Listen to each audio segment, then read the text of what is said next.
भारत और मालदीव के बीच तनातनी थमने का नाम नहीं ले रही है। इसी बीच मालदीव के राष्ट्रपति मोइजू के चीन से लौटते ही तेवर बदल गए हैं। दरअसल मालदीव के राष्ट्रपति मोहम्मद मोइजू का चीन का दौरा इन दिनों खास चर्चा में है। 5 दिन बीजिंग प्रवास के दौरान मोइजू ने चीनी नेताओं और उनकी मेहमानबाजी की जमकर तारीफ की। उन्होंने चीन के साथ कई अहम समझौते भी किए। मोइजू ने समझौतों के साथ साथ चीन से मालदीव में पर्यटन को बढ़ावा देने के लिए मदद की मांग ली है। वहीं चीन से मोइजू का पर्यटन में मदद मांगना इसलिए भी चर्चा में है क्योंकि भारत से फिलहाल उसके संबंध अच्छे नहीं हैं। हालांकि चीन में दिया गया मालदीव के राष्ट्रपति मोइजू का ये बयान चर्चा में है, जिसमें उन्होंने कहा है कि चीन और मालदीव के रिश्ते बहुत पुराने और प्रगाढ़ हैं। दोनों देशों के लोगों के बीच कितनी नजदीकी है, ये इससे पता चलता है कि कोविड महामारी से पहले पर्यटन के लिहाज से चीन मालदीव का नंबर 1 बाजार था, यानी मालदीव में सबसे ज्यादा चीनी पर्यटक आते थे। इसी के साथ आपको बता दें कि प्रधानमंत्री नरेंद्र मोदी के लक्षद्वीप पर फोटो शूट कराने और उसकी तुलना मालदीव से करने पर मालदीव के मंत्रियों ने पीएम का मजाक उड़ाया था। इसके बाद भारत के तमाम बड़ी सेलिब्रिटी से लेकर केंद्रीय मंत्रियों ने इसका विरोध जताया। इसके बाद मालदीव के मंत्रियों को इस्तीफा तक देना पड़ा। भारत और भारतीयों का मजाक उड़ाकर मालदीव अब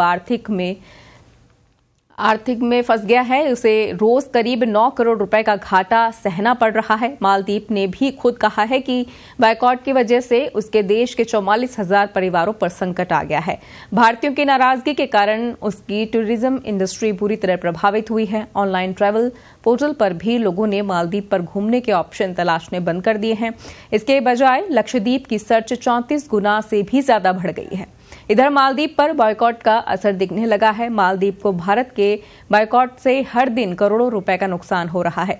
हालात संभालने के लिए मालदीव ने अपने यहां घूमने का खर्चा भी आधा कर दिया है। फिर भी भारतीय वहां जाने के लिए तैयार नहीं है, जबकि इस विवाद से पहले तक मालदीव भारतीयों का पसंदीदा पर्यटन स्थल था।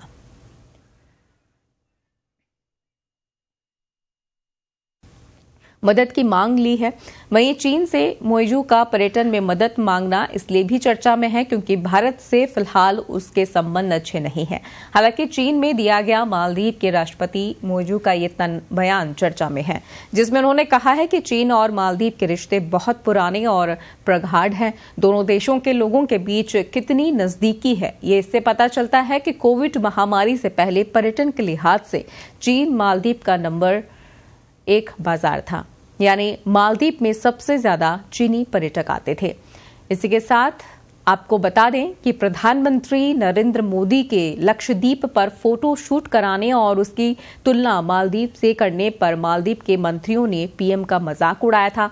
इसके बाद भारत के तमाम बड़ी सेलिब्रिटी से लेकर केंद्रीय मंत्रियों ने इसका विरोध जताया। इसके बाद मालदीव के मंत्रियों को इस्तीफा तक देना पड़ा।